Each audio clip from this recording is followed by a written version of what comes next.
Yo, yo, yo, yo, what is up? What is up? What is up, y'all? It's me coming back at you again with another live stream vid. I know it's a little late. Well, actually, it's not too late. Still kind of early because I'm on the West Coast and it's about approximately 6:28 p.m. So in the West, I'm sorry, in the East, if you live in the East Coast, that is about 9:28. So fairly early. If you live in the UK, I would say that was about 12:30 a.m. midnight, I believe. I could be wrong, but I think you're about 6 hours ahead of us in the West Coast, I believe. So yeah. Anyhow, let's get right into it. Let's get right into it because there are a lot of things we're going to talk about here. Now, Adrien Broner had pulled out of the Omar Figueroa fight, and Sergey Lipinets, who was actually fighting on that card, was actually looking like a pretty good PBC card, by the way. He's been elevated to the main event slot. He's going to be taking on Sergey Lipin. Now he's going to be taking on Omar Figueroa, I believe. So I have to go back and check, but I think that's what it's been said.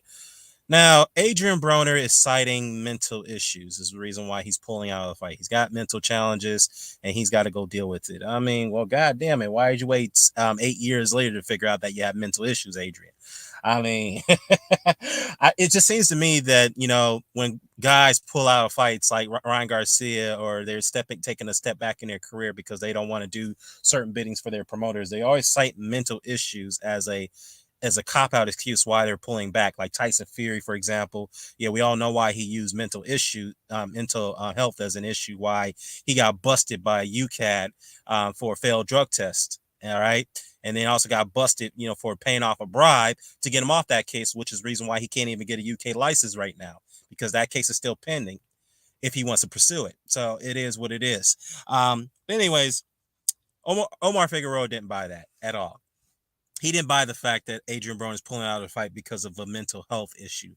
Now, he feels that the reason why Broner pulled out because he felt that Broner was not on track to make the weight for the fight. And he's had some undisciplinary issues during training camp, which I'm not saying that's accurate, but it's not out of the realm of possibility because Broner has a history of not making weights for fights. I believe this fight was contracted to be at 140, I believe. Was it at 140? I think it was. I could be wrong, but I think they were contracted to be at 140 or 147, whatever the case may be. Is either light welterweight or welterweight. But the fact is that Omar Figueroa didn't buy it. He's slamming Broner for pulling out, and rightfully so, because of the fact that he's wasted so much money and time preparing for this fight. And now he's got 5 days. What up, Rock? Long time no see, man. No time no hear. So he's got 4 days, 5 days to prepare for, take a last minute opponent on short notice in the main event, and that's Sergey Lipinets. So that should definitely be a good rock and sock'em type of fight. Well, to be fair, Sergey Lipinets is not exactly a rock and sock'em type of fighter. I mean, he does have a little bit of good boxing ability. He doesn't. I mean, but he is more of a little bit of a rangy pressure type of fighter. So yeah, so that definitely should be a interesting fight. Shout out to Fight Doctor in the chat. Shout out to Fight Doctor. So yeah, I think that's the gist of what's going on. So yeah, but let's talk about the Usyk and Joshua too. Now it seems like there's more buzz for the fight now that we're going into it this week. I know there's going to be a media workout on Wednesday, and there's going to be another presser for Tuesday, I believe, and then both camps take a break before the weigh-in, which is on Friday. I think that's the way the schedule is being rolled out. But we got to talk about the session of interviews. Now, Alexander Usyk didn't really give that many interviews. He actually kept it very short, but very straight to the point. I mean, he seems like a guy who's always unfazed, but a very interesting character, and he's always been that way. It seems like he shows no fear. He doesn't show any type of mental block when it comes to his situation in Ukraine, even though he admit it's a very difficult thing to cope with while he's got a fight, a task on hand to defend his titles. But I do admire and respect the fact that his mental strength is way off the chart. It's like it's unmatchable. You can say, well, Tyson Fury's got great mental strength. Nah, no, we're not Alexander Usyk. No, we're like Alexander Usyk, and that's probably one of the reasons why Fury doesn't want nothing to do with him, because the way Tyson Fury beats his opponents, he beats them mentally more so than physically, because if he can get to them in the, in their head mentally, then that throws them off track. That's how he beats his opponents, like Muhammad Ali used to do it. But Fury won't do that to Usyk. And he knows that, and that's why he doesn't want nothing to do with him.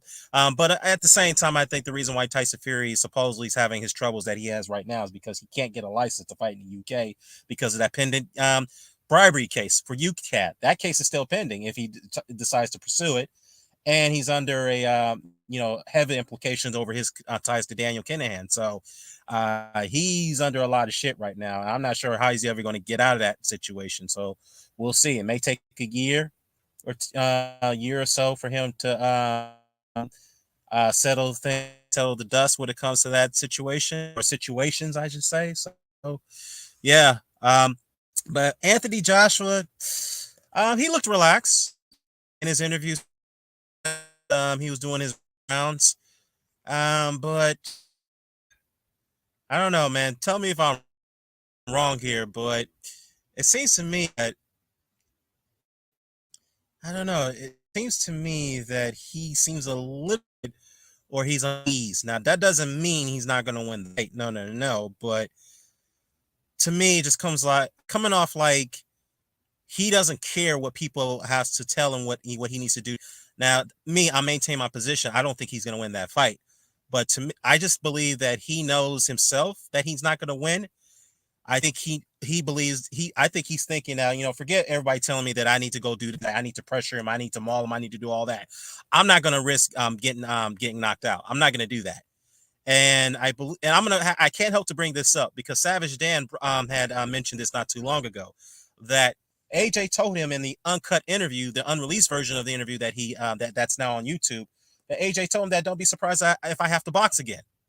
So by that language alone, and for him to come out today showing this type of, he was relaxed, but it doesn't seem that he was a bit confident enough for him to be eager to go into this rematch. Yes, he took it, but to me, I just feel that it is a bit of a let's force call it, that he has to take the rematch because there's no, at this point, I think Eddie Hearn probably told him that I just don't see no other route for you to get a title shot again if you don't take the rematch. It may be a while. So, and plus, given the fact that Hearn and Matchroom and DAZN is under some, financial challenges right now, they really need Joshua to take these type of fights and they need him to win. So, yeah, I understand, he could have just opted out to, take a volunteer, take a warm up, a tune up like Canelo is doing, and then go back into the fray with Usyk. But the problem with that is that at heavyweight, you don't really have that luxury to do that because you don't have the luxury to move down in weight and go up in weight. So, yeah, again, I think the reason why he's gone into this is because of forceful persuasion. It's kind of like with Wilder with Fury. Wilder's kind of like somewhat forced to go into that rematch with Fury. He may not have wanted that mentally, but he didn't show that he wasn't unsure of himself. He was very confident. He was even though he was delusional, he said some stupid ass shit. Believe me, I know. But he showed the composer that, you know what, I'm going to right the wrong what happened to me in that rematch, in that second fight with Fury. He almost came through, but it wasn't enough.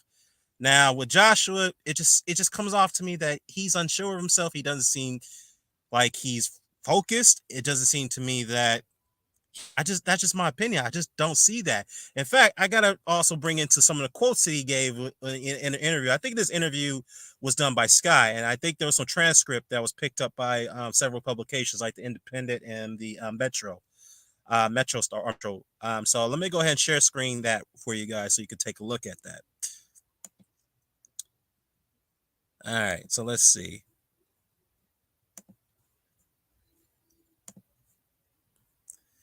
So here we go, guys. So Anthony Joshua comes out and says, if Usyk wasn't a southpaw, just paraphrasing there a little bit, if Usyk wasn't if he wasn't a southpaw, I would have smoked him. Okay. Now I'm gonna go ahead and try to read the, some more contents to that what he was saying. Now that's all I need to say. That was just the header. All right. He also said here that I didn't want to hurt the guy. I'm not gonna lie. Here it is. I'm going to highlight this. He said this to the Daily Mail. I'm sorry. He gave an interview to the Daily Mail. He said, "It sounds crazy, but I'm not gonna lie. My objective was never to hurt the guy, to hurt him, to land damaging punches. My aim was to go full 12 rounds and prove that I could box as well as he does, and to land some scoring punches." Huh. Okay. But I didn't work hard enough to prepare for a 12-round fight at that pace. I wasn't in the right mindset that I wanted wanted to go in there and smash him. Using my size and power this time is evident, isn't it? But to work on it is easier said than done. Oh boy. Oh boy. I'll stop right there.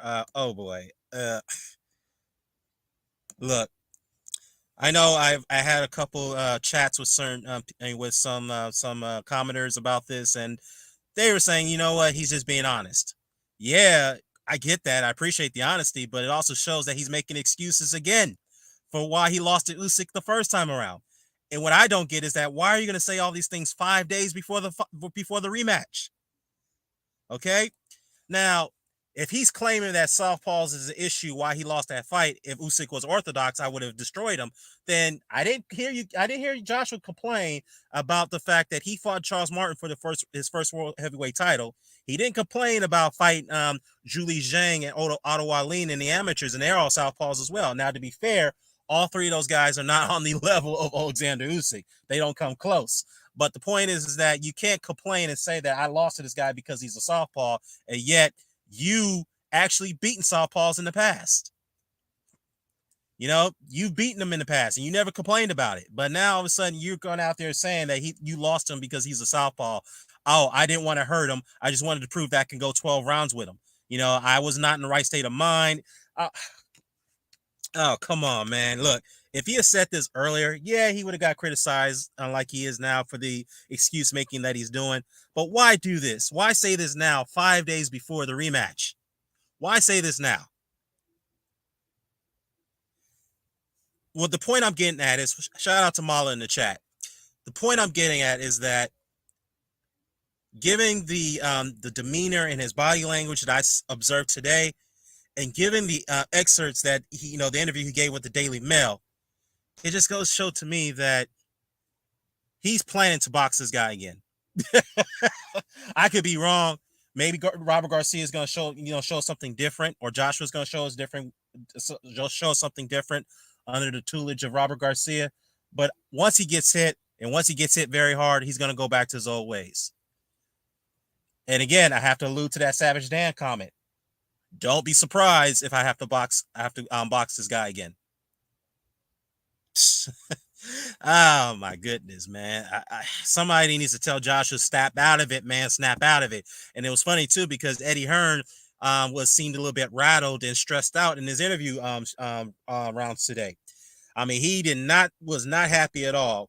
Where people like Johnny Nelson was asserting that should Joshua lose his rematch, that he will retire.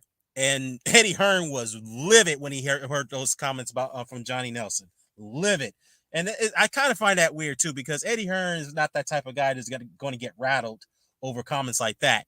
Normally he'll say, no, it's his opinion. It's his opinion. I mean, I don't care. But now all of a sudden he's getting rattled whenever people are saying that AJ's going to lose, or if he does lose in a very bad way, he's going to retire. He does not want to hear that. And I think the reason why he doesn't want to hear that, because he's under immense pressure by the zone to deliver the results. And they need Joshua to win this fight. If he loses this fight, no, his career's not over. No. He still got big fights for him. That's what Eddie Hearn was alluding to, and I agree with him on that. The fact is that if he loses his fight, which I expect him to do, which many expect him to do, if he loses his fight again to Usyk, what's going to happen is that his value is going to drop a little bit further. Now, it depends on his performance now, because if he can give a Deontay Wilder-esque type of performance against Tyson Fury in the third fight, yes, you lost, but you gave a courageous performance. And your stock can go back to the way it was, because you tried your best. You fought in a war with this guy. You almost knocked him out, but you came up short, and people can respect you for that. But the fact is that Hearn is rattled. He seems stressed. He doesn't want to hear it. And that's uncharacteristic for Eddie Hearn to go off like that. I mean, he has been going off like that in recent time because he's under immense pressure. And let's not forget now, the zone was about $2 billion in debt. All right. And they were not on track to paying off that debt back. So Lim Blachnik, who's the founder of the app, of the OTT sports app, that is, he had to inject $4 billion in cash to save that company from going under. All right. So for my assumption, he pretty much gave a stern warning or a stern objective to the zone executives and Eddie Hearn, and he told them that you need to deliver me the results, and I need my return on investment fast. All right, I don't care about a 5-year plan. I want a 3-year plan, and you need to draft me a 3-year plan and a roadmap how you're going to get my money back. And that's why they're under a lot of pressure right now. I think this is the reason why they're making all these drastic changes by introducing a lot of pay-per-view cards before the end of the year. So, will it work? That'll be yet to be seen. Because as of right now, the bleeding hasn't stopped yet because they're losing a lot of subscribers at the moment. So, of course, when you make drastic changes, you are going to lose a lot of subscribers. But as time goes by, you will get some of those subscribers back. But that depends on whether you can deliver more content, not just boxing. You got to deliver more than just boxing to get back your return on investment, given the fact that boxing is a niche sport. So, yeah, so again, we have to see the weigh-in because obviously the weigh-in will tell the story of the fight. But the way things are going, I expect Joshua to lose this fight again. I still believe that it's gonna be like a Tony Bellew type of fight because if you notice in Usyk's fights, yes, he's a slow starter, but when it comes to like the second half or the later in the fight, he turns up another gear where you can't keep up with the guy. He does that in every single fight, and that's what throws his opponents off mentally and physically. They just can't keep up. So I'm not liking what I'm seeing here. Yes, you can say I'm critical of AJ, so why do you care? I care because of the fact that I really wish best for the guy. I really do. I want the best from him, but the fact is that he's coming up with all these excuses from the first fight again, and that's 5 days away before the rematch. And now he's and now it's just like his posture and his level of confidence. I just don't see it, man. Yes, he's relaxed, but I just don't see the confidence. I don't. Now that doesn't mean he's not going to win the fight. It doesn't mean he's not going to perform well, but at the same time, man, I don't know, man. It just seems to me he doesn't care. It seems to me he's going to box this. He's going to fight this fight safety first. That's what it seems like to me. I hope I'm wrong, but oh man. AJ can't get into a war with Usyk. He doesn't have the chin to survive a war. Yeah, I agree. He doesn't. He doesn't, man. And that's why he told Savage Dan, like I said, Savage Dan, I have to bring this up, and I don't see no reason for him to lie about this. On the unreleased version of the interview that he gave with AJ told him that don't be surprised if I have to box again. So once he gets hit, he ain't thinking about going to war with Usyk. He's like, nah, fuck that. I'm not gonna play the safety first like I did last time. I'm not gonna risk it again because it goes back to the fact that he hasn't gotten over the situation with Andy Ruiz. He hasn't gotten over that loss, and it seems right now he hasn't gotten over the loss with Usyk because he's coming up with all these excuses on how he lost the fight again. Now, to be fair, he hasn't come up with that many excuses with the Andy Ruiz one. He only came up with one, saying that was a punch for the gods. But you know what? He's probably proven right because that Andy Ruiz win, like it or not, that was much of a fluke win. But it was what's jarring to me is that many of the Joshua fans are treating this rematch as if this was an Andy Ruiz situation. I can't believe it. I'm like, what the fuck? Nah, this is not Andy Ruiz. Joshua's up against it. He knows it. He's up against it, and I really don't like what I'm seeing, man. I really don't like it. Yeah, Bite Doctor says the zone is done, and so is Anthony Joshua, and Broner is done too.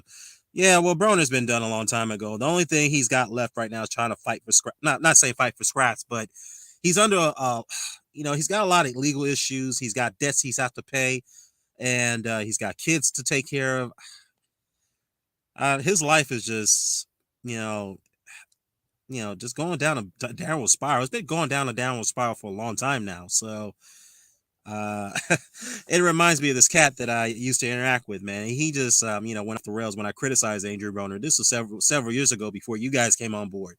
I forgot the guy's name. What was it? 978 was it 978 Diplomat? Yeah. we were cool at first, but until I criticized Adrien Broner, he didn't like that, and he didn't want to associate with me anymore. And because Adrien Broner was his guy, and nothing wrong with that. That's your guy, but I just told him, I was like, look, I'm just being honest. I think Adrien Broner is overrated. He didn't like that comment, and he didn't want to be my friend anymore because he didn't want to be cool with me more. Not cool. He didn't want to associate with me anymore because I was critical of Broner. But yeah, I was proven right because ever since Broner got beaten twice, and I think that Mikey Garcia fight was the last straw that broke the camel's back for him. After that loss to Mikey Garcia, he bounced. He never came back on this platform again. So, yeah, I guess not many people remember 97-8's Diplomats, but yeah. Mala says that the zone is involved in a lot of sports. Boxing is only part of their business. That they're far from done. Yeah, you know what? I have said this too. I don't think the zone is going to go under completely, because they do have other rights in other markets, like in Canada. They have the NFL. They have rights to NFL in Canada, I believe, and I think they have Major League Baseball in other territories like Canada. In Japan, they have the J League, and I think the Premier League. Do they have the Premier League in Canada? I could be wrong. I have to go back and check. But they do have other sports in other markets. The J League in Japan, which is actually a very popular league over there. Football, that is, soccer, football. You know, obviously we call it soccer here in the United States, and other parts of the world's football. But it's funny though, because the English, the Brits or whatever, they keep, berating people for calling it soccer, and yet they're the ones who came up with the term. Ah man, how's that even? That's funny. But anyways, let's see here.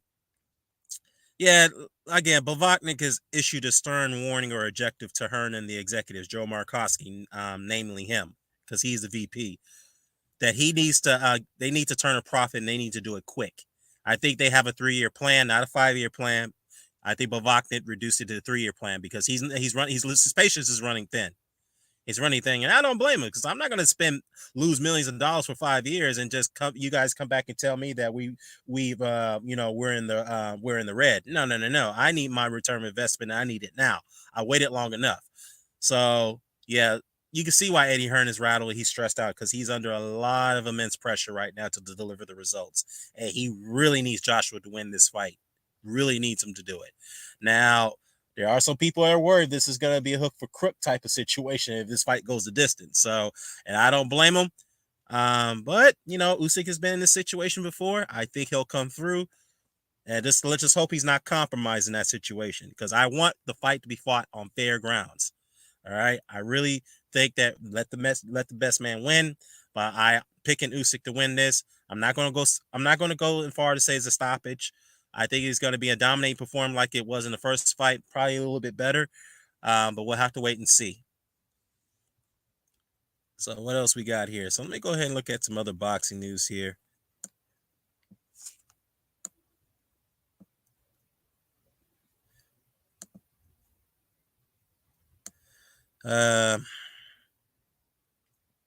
Joshua says he wants to smash Usyk. Well, good luck with that. Pause. Let's see. Usyk's promoter, Alexander Khrushchev, very respectful guy. I really respect Alexander Khrushchev.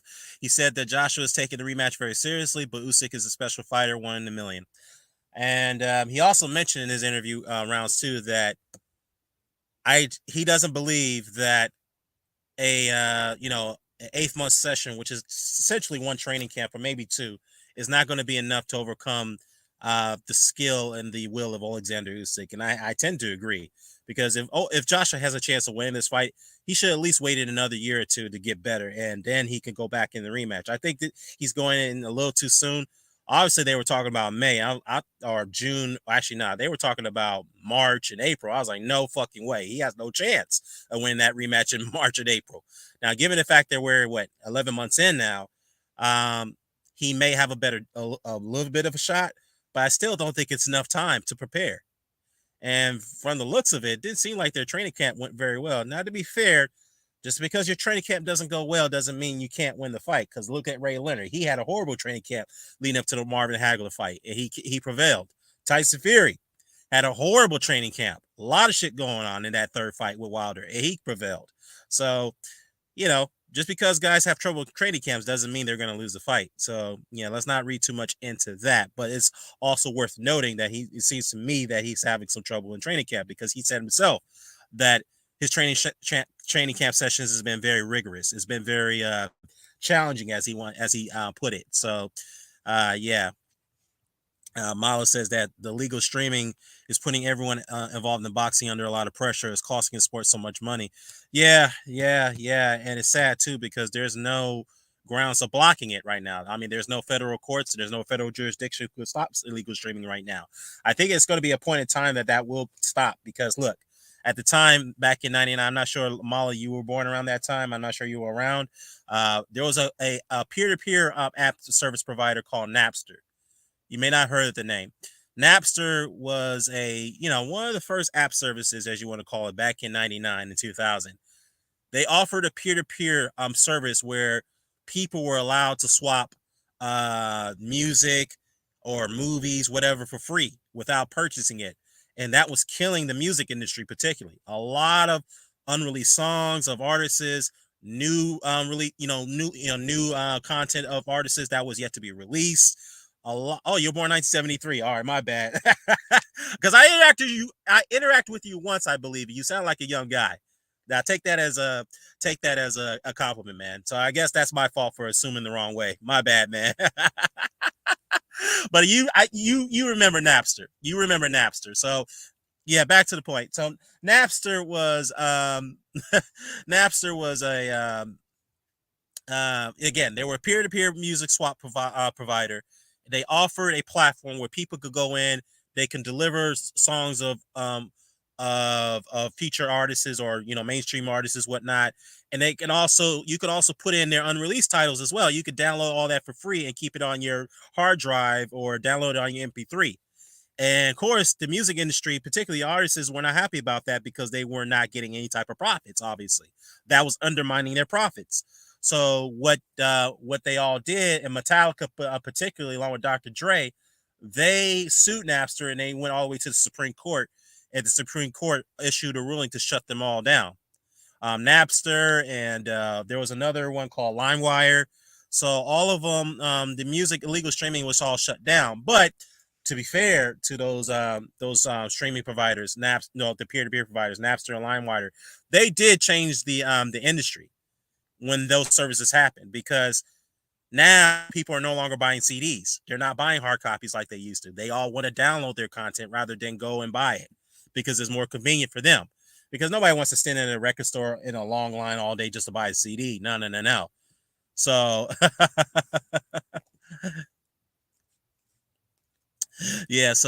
yeah, I think at some point, boxing commissions and all over the world, or there has to be some type of alliance. All the boxing commissions, along with the promoters, they're all going to have to do a joint civil case and bring these suits against these illegal streaming sites. And they're going to have to take it to the Supreme Court, and they're going to have to lobby, through the United States Congress, or the House of Commons, or other parliaments of the world, or the other House of Parliaments around the world, to introduce a bill or a law that states that if you get caught doing illegal streamings, you will be criminally liable, and all the other legal streaming sites must shut down. So I think if they do that, and I think that day will come, once they do that, then that will force people to buy pay-per-view, which is good for them because they need to make the money. I get it, but at the same time, if you don't produce good content, on pay-per-view content, then nobody's going to buy it. So it is what it is. We talked about the first Wilder fight. Yeah, the Fury fight. They had 10 million streams. Multiply that by 80. $80 million. Yeah, Wilder Fury lost about roughly $80 million because of those legal streams. Damn, that is bad. Damn, that was bad.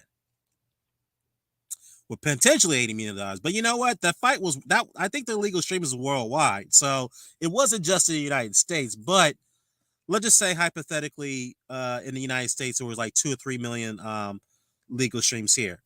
times that times 80, yeah, that's still a lot of money. I mean, goddamn.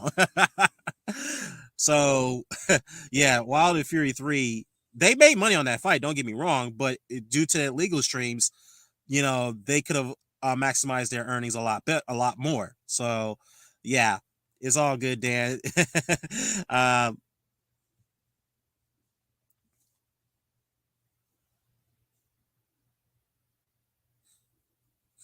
it's all good, Dan. It's when people think you're younger than you are. Yeah, it's all good, man. I guess it's a blessing. Sometimes it could be a blessing. It could be a curse and a blessing at the same time. So, yeah, or a blessing in disguise, as you want to say. I was surprised when I investigated legal streaming, so that so many legal streams are on platforms like YouTube, Facebook, and Instagram. Yeah, it's surprising, man. Even on Twitter, I think there's some legal streams there. So, I have every reason to believe they've all researched this and they've all trying to come up with many ways to curb and stop, the virus, as I want to call it, the pandemic of the of illegal streaming. It just appears that they cannot stop it, and the only thing they can do is issue a copyright strike toward those who are doing illegal streaming. That's all they can do. Other than that, there's no other way, no other law they could pass to completely shut these sites down. I mean, particularly if people are doing it on Facebook, YouTube, and Instagram. You can't shut those sites down because they're they're not trying to tell people to peer to peer swap things. No, they can only the only thing they can do is like, okay, we'll monitor it the best way I can. The best way they can, and then once we see that a streaming is occurring, then we're going to shut it down. That's the only thing we can do. So yeah. Hey, what's up, Tony? Tony Review says that did the AJ presser happen already? I don't think it aired yet. Also, why did AB pull out? Yeah. The presser didn't happen. I was talking about the press rounds. That's what I meant. Usyk and AJ were doing their rounds, talking to various independent media. In some cases, Joshua was talking to Sky, and I think Usyk was talking to, I think, some parts of the Ukrainian media who was there. I think he was, but I was alluding to that, and I was also, observing, both guys' mental composure, their body language, and what my thoughts about that. And again, I didn't like Joshua's approach at all. He did seem relaxed. I'll give him that, but all the things he's been saying now, man, he's making excuses again about how he lost that first fight. More excuses, saying that if Usyk wasn't a southpaw, I would have beaten him. I mean, it's like, goddamn, you never had a problem with southpaws when you fought Charles Martin for your first world title. You never had a problem with southpaws when you beat Ottawa Lin and Zhuli Zhang in the amateurs. So why is it now that all of a sudden Usyk is a problem because he's a southpaw? You couldn't beat him because he was a southpaw. He went further to say that you didn't want to hurt the guy. I just wanted to show people I could box 12 rounds to keep up with his pace and so forth. And I wasn't in the mental mindset. And I know some people are making excuses talking about, well, for him to say, well, he's being honest. Yeah, he's being honest, but he's making excuses. Let's not sugarcoat this. Hey, what's up, big boys? Hey, what's up, man?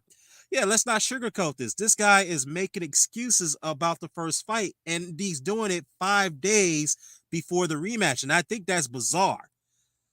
To me, I did not like that. I was like, dude, you could have said this months ago. Yeah, you've been criticized, but we're 5 days into the rematch. You're making more excuses how you lost that first fight.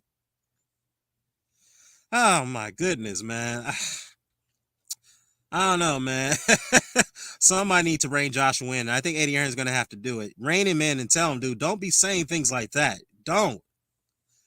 Seriously. So, yeah, as far as Adrien Broner is concerned, he pulled out of the fight because he alleged that it's something to do with his mental health. It's all bullshit to me because I think he pulled out because he couldn't make the weight again. I think he couldn't make the weight, and he's had some undisciplinary issue. He's having disciplinary issues in the training camp, which is no surprise to anyone. Yes, that's just my belief. That's what Omar Figueroa believes. But other than that, I don't believe his mental issues at all. If it was, then he should have sorted that out 8 years ago. I'm just being real. I'm just being real. All right, so the fight doctor says that I'm convinced that Broner pulled out because of a bad camp. Mental health is an excuse, in my opinion. Yeah, he just had a bad camp. I just really believe that's what the case is. I mean, honestly, at this point, I just think Adrien Broner should just leave the sport of boxing. I think if I'm Al Heyman, I'm just like, you know what, I'm done with this guy. I've given him so many opportunities. He's cost me so much money. I mean, pretty much he's in so much debt with Adrien Broner, whereas that Adrien Broner owns Al Heyman money. And that's the thing too. It's like he's not making no effort to pay that debt back. He's not making much effort to pay back other legal fees that he's into. So it's like, just get rid of the guy. And he's gonna have to learn the hard way. I mean, this guy is just like fucked everything up, man. All the things that he had in his hand, and he just fucking it all away. I just don't get it, man. I really don't. Big Boy says if Joshua tries to hurt Usyk, he will be way more vulnerable. He didn't say that.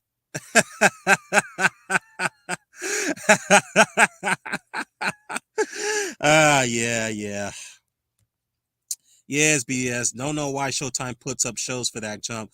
Yeah, look, Adrien Broner at the end of the day, he is still a bit of an attraction, but the way things are going right now, if I'm Al Heyman, I'll just I'll just wash my hands from the guy and just, cut my ends on, just take a loss, whatever. Just cut him loose, man, and let him go wherever he wants to go. If somebody's going to pick him up, I really doubt that.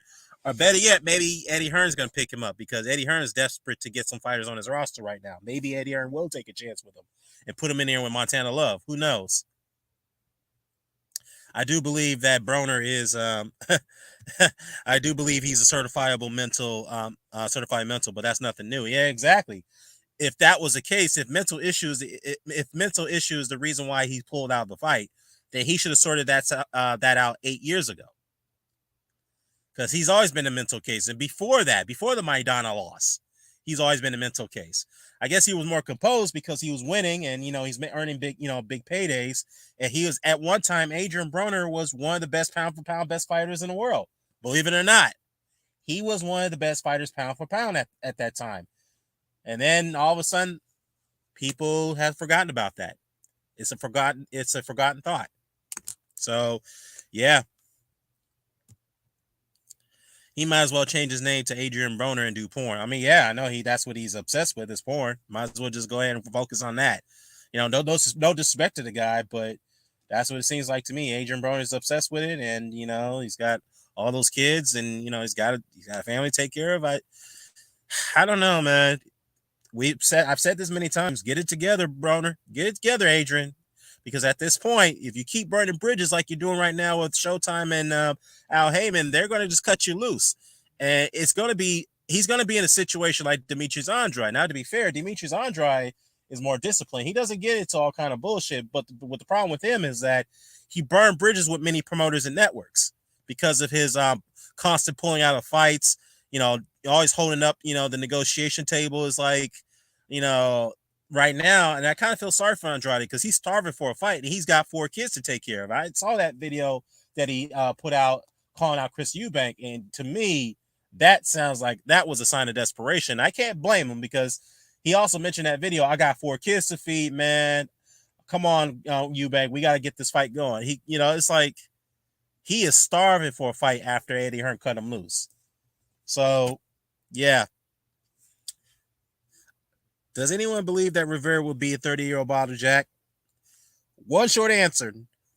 The answer is no. I don't think he'll beat him, but hey, I've seen many surprises in boxing, but we'll see. We'll see. Hell, I didn't think Jean Pascal would beat Badu Jack, but he did the first fight. Of course, we all know that's kind of suspect now because Pascal failed multiple drug tests going into their rematch, but it is what it is. Yeah, that Eubank call out, that was very cringy. And it made me feel sorry for Andrade because, he was earning, his biggest paydays with Matchroom. Even though he's fighting a bunch of nobodies, his best win on that roster was against Liam Williams. Yes, there was fights that could be made. It's not his fault of his own. But I think it was more due so that Eddie Hearn not willing to budge on the negotiation table for him when trying to get fights with guys like Canelo, guys like Golovkin, guys like Charlo. So, yeah.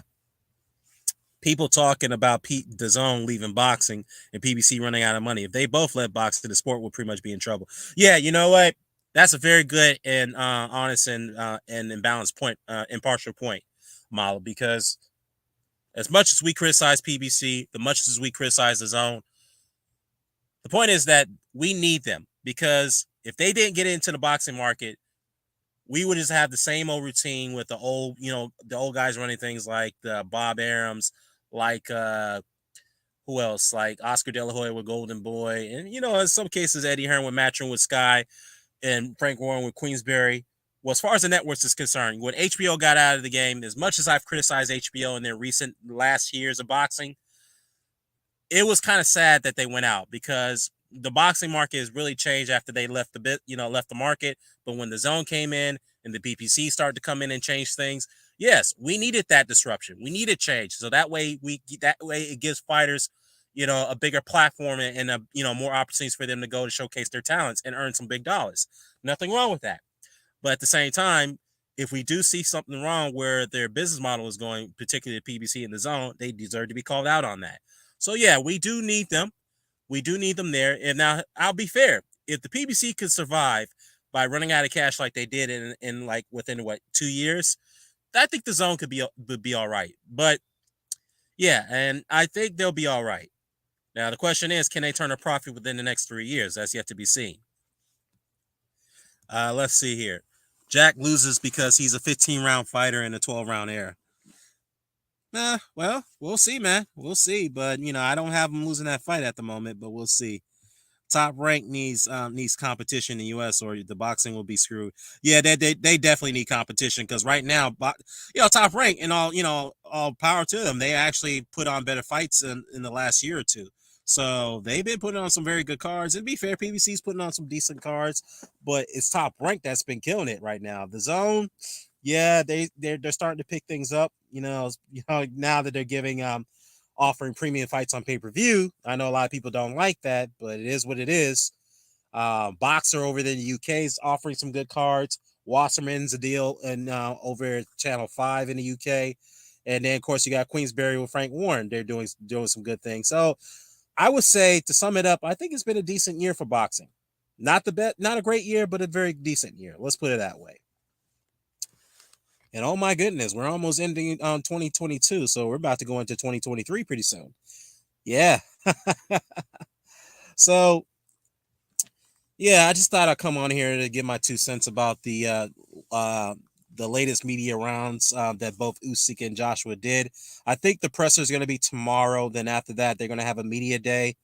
Or actually, it could be the other way around. I think the media day is tomorrow. They have a media workout. Or it's going to be the presser. I think it's going to be the presser tomorrow. And then they're going to have a media workout. And then they'll take a day off. And then Friday will be the same day. There'll be a weigh-in.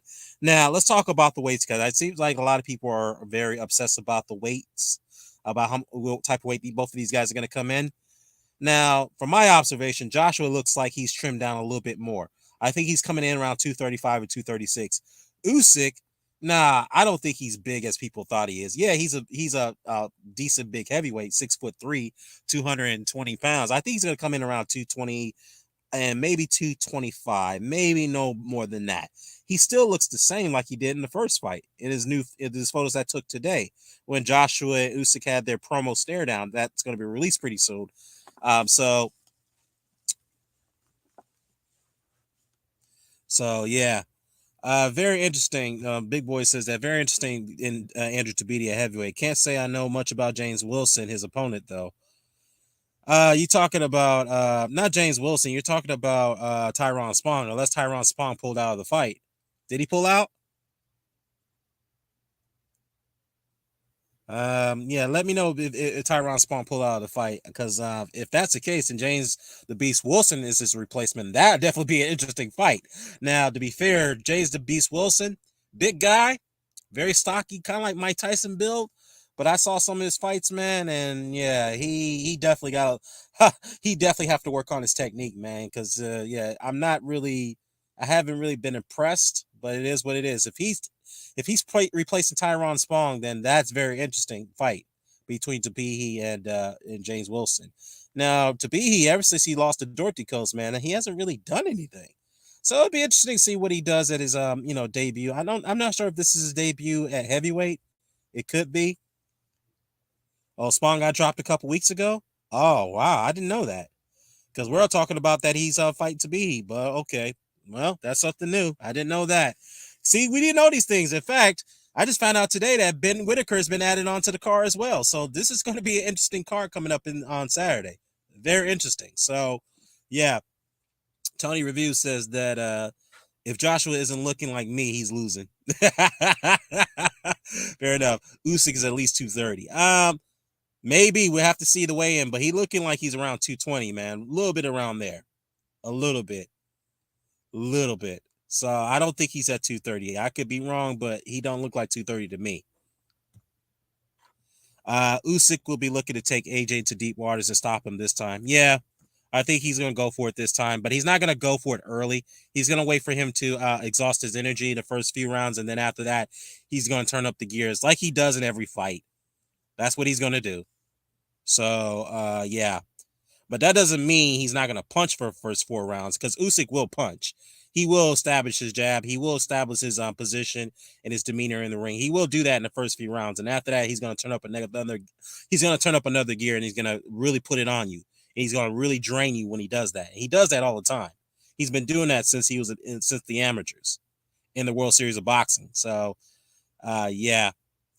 And shout out to Big Boys. I heard your statement on Lady Chan's chat live that you did mention that Usyk has fought in super heavyweight, which, yeah, I don't know why many people have not been made fun of that, but yeah, he did. And he beat Joe Joyce. He schooled him. Well, not schooled him, but he lit him up like Jesus Christ. He lit him up and he humiliated Junior Fa. So, yeah, it's good to know. It's good to hear that you did, educate some of those people on the panel about that in a good way. So, yeah.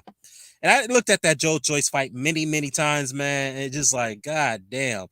Look, Joe Joyce, yeah, Anthony Joshua is a better technical fighter, skillful wise than Joe Joyce, more explosive than Joe Joyce. But, dude, the way he beat Joe Joyce, I mean, the way he beat him and the way he humiliated Junior Fa, Usyk that is, and the way he beat Joshua the first fight and going into this rematch, man, I don't know. This is why you have to be skeptical about Joshua's chances in the rematch.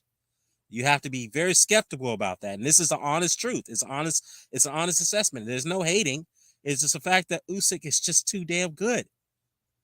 I mean, what's it going to take to beat the guy? I'm not saying he cannot be beat, but it's going to take a special fighter to do it. Maybe Tyson Fury? I don't know. I don't think Tyson Fury is going to win that fight, to be honest with you. Unless Usyk slows down, if there's any signs of him slipping up in it, because he is getting up in age. So, I mean, other than that, some people may suggest that the only way Usyk would be defeated is Father Time. So, yeah, that's the way I see it. All right. So it is Tahibi's debut at heavyweight. All right, cool. I don't think either guy's gained or lost any enough weight for it, so it to be kind of an issue. Yeah, I mean that's the way I see it. I see Joshua trim down just a little bit, maybe a couple pounds, not too much, but a couple pounds at least, so that way he can reserve more tanking gas, more oxygen in the gas tank, as you want to call it. Usyk, on the other hand, I think he's going to be around the same weight or probably gain a little bit more, maybe about 223-ish or maybe 225, no more than that. That's the way I see it. So yeah. Another thing I have to point out is that while Usyk was reigning at cruiserweight, he always brought in heavyweights to spar. He always trained with heavyweights for his training camps. He never brought in cruiserweights for some reason. Maybe he's done a couple here and there, but he always trained with heavyweights to get him prepared for fights, even at cruiserweight. So that's an interesting thought right there that people may not know. So, yeah. Yeah, he won every round in both the Fod and Joyce fight, weighing in around 230. Yeah, he did. He did. That's true. He still had great energy. You know what? I forgot about that. So even if Usyk does come around 230, that's not going to be a problem. You're right. He did. Because he was still fast. He was still very elusive. I mean, the guy just, Jesus Christ. Dude, this is scary. This is scary. Like I said, I think Joshua knows what he's up against. And again, based off those interviews, that snippet interview that I heard from Sky, and the interviews he gave today with that independent, with the independent press, he doesn't seem like a guy who's confident enough to win this rematch, even though he's relaxed. but he does seem confident. He doesn't seem like he's up to the task of winning this. I really, really believe that's what I thought. That's just my opinion. That's the way I see it. Usyk spent a lot of time in the Klitschko camps too. Oh yeah, we all know that. He busted up Vladimir Klitschko so badly leading up to the Tyson Fury fight that Vladimir kicked everybody out of the sparring session. He called it a day because he was so humiliated that he didn't want. He just really just got. He was so mad and humiliated. I think there was a time where Usyk was embarrassing the Klitschko's in sparring camps that they kicked him out. So, and I like that mentality. I like that approach by Usyk because in his mind, he's like, I don't give a damn who you are. I'm gonna go in there. I'm gonna fucking humiliate you. I don't care who you are. It's your job to fucking put it on me. Pause. But I'm talking about it's your job to beat me up. If you can't do that, then I'm gonna beat you up. That's just the way it is. I am not responsible for your actions. Let's put it that way. I am not responsible for what I do to you. It's your responsibility to figure it out. That's the way I see it. It's your problem to figure it out, and it's your responsibility to do something about it. That's the way I see it. Apparently, the Klitschko's couldn't handle Usyk. They couldn't do it. So, yeah. Yeah, man, this is interesting. So, very interesting. It'll be interesting how this fight. I mean, again, I'm very eager, even though I, like I said, I give Joshua a bit of some little chance, but again, it seems to me I could be wrong. Maybe I'm reading too much into this, but I don't think. Maybe we may see some spurts of aggressiveness, but other than that, he's going to try to box with the guy again. It press his luck there. I think that's what he's going to do for the most part. So we'll see. We'll see. Other than that, I don't think there's nothing else we can discuss right now. So